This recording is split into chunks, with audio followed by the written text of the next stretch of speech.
Once you have got your tracing, you need to take one of your pieces of paper and you need to fold it neatly in half. Because all the time we have to think about the fact that it's going to open like this. So that's your first, this is going to be your first layer. You then, with your tracing, you need to make sure, if you can see on mine, I've written, you need to fold that in half. You need to make sure that that is folded in half as well, and exactly where it's going to sit in the middle of that paper. So you know that every time you do this tracing, I've drawn a line up the middle. I've used a ruler and I've drawn a line up the middle of my tracing, and I've gone further than the room. The line actually goes further because I'm going to show you in a minute. We have to keep registering where that line sits because that's what will hold the whole room together. And then here I've drawn a line at the bottom of the room, and I know that will be the bottom of the paper.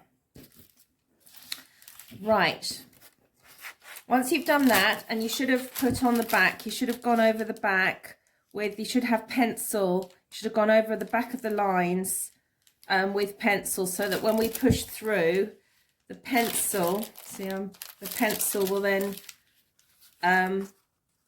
come through onto the tracing. Oh, I forgot to mention, you will also need some masking tape.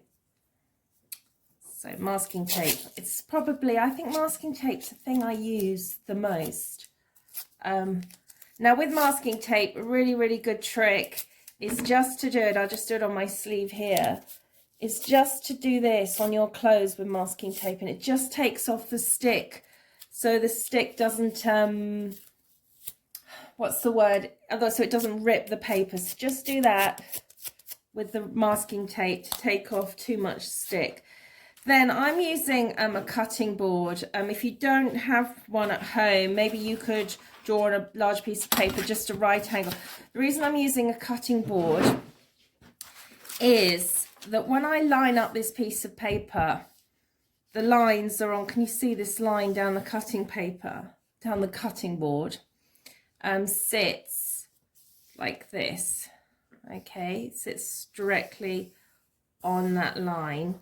And then I'm going to just stick, and it works quite well because I can stick it here and here, so I know that that's down. I then take my tracing paper, and using the cutting board, the lines on the cutting board, I can even up, I can check that my line is in the same place on here, like so. And then I need to stick this down as well. It's really important that you stick it down because it will move.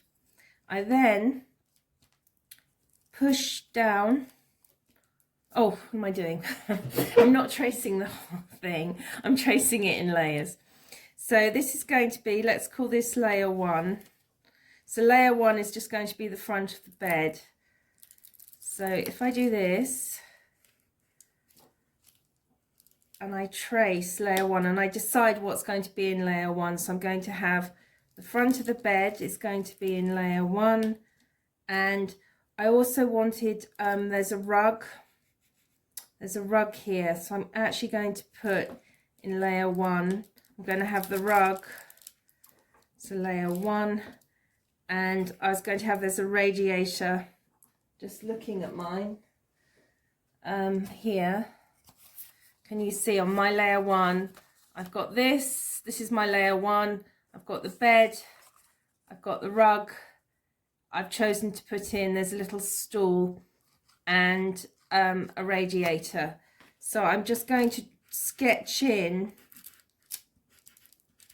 those, and that's my layer 1. So when I lift it up, I have layer 1, and I'll go over it in pencil. And then what I do is, I then look at the picture that I'm copying, and then I add in any details. So that is my layer 1. Just put in that that table. Okay, so that's layer 1. And then I take my black pen and I draw just in the basic shapes over the top.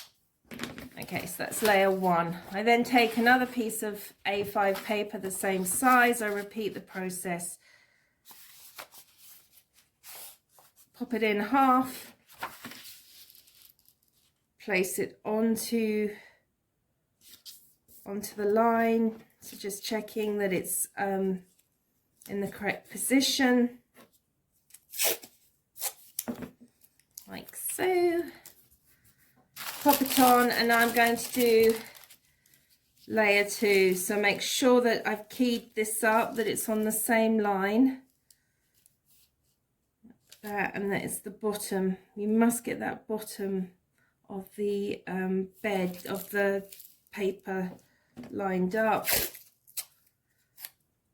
Doesn't matter how many strips of masking tape I do, I never ever have enough. And again, taking the pencil for layer 2, I've chosen the pillows. So for layer 2, I'm going to draw in the pillows like this.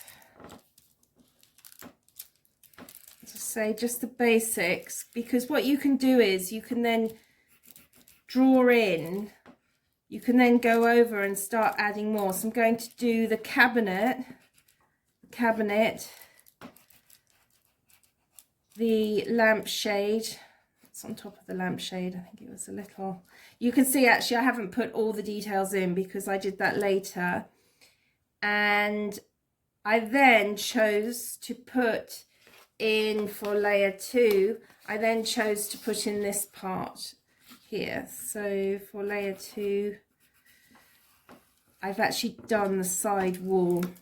So I've just chosen what I want to be in layer 2. So let's do these like this. So that's 2, 2, 2. The cabinet is 2, and this is 2. Like that. And then when I lift it up in here, and then I'll take my pen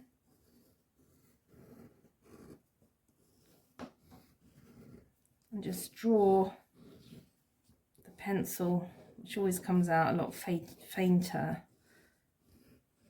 than you want. Okay, like so. And then I've got this here, wool, and here. And what's quite nice is, because you're building up the drawing develops nice and it develops slowly.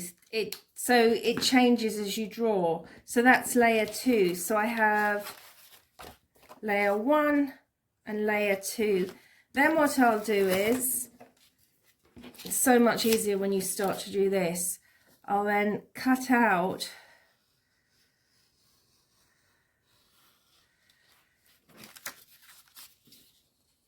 now. Actually, a trick of cutting out, which actually I've just gone straight into it because I'm talking as usual, is, as I always say to my students, when you cut out a drawing, you shouldn't really cut right on the black line. You should always leave the drawing breathing space. You should give it room to breathe. I always say to them, when they do a drawing of a sort of still life, and then they're mounting them into their sketchbooks, I always say, leave a centimetre. If you're going to actually cut out the drawing, leave a centimetre around it. And what the wonderful thing is, you enhance the shape of the drawing. So give your drawing always breathing space. As the drawing develops, and I found with these pop-up books, sometimes I need to go closer to the black line, but at least I have that choice. If I've cut out directly on the black line, I haven't given myself that that chance. I feel at the moment I should be doing one of those my whizzy speed up, but I think today I'm just going to do, it's half term, and I just want to do a video that's just calm, and I'm just doing it for the sheer enjoyment of sharing my pop-up books. So that's if that's layer 2, you can start to see, and then I'm going to do layer 1. I don't know why I've written 2 on there, but I have. So remember, give your drawing line space. And then what you can do is, you should really use a really nice, you should always use a fine liner that is A, waterproof, because when I apply the watercolour, and B, when you rub out the pencil lines, it can take it. Now, as you can see, I've got that part and that part, and now you can see, can you see it's starting to get the pop-up layers? So now it's layer 3.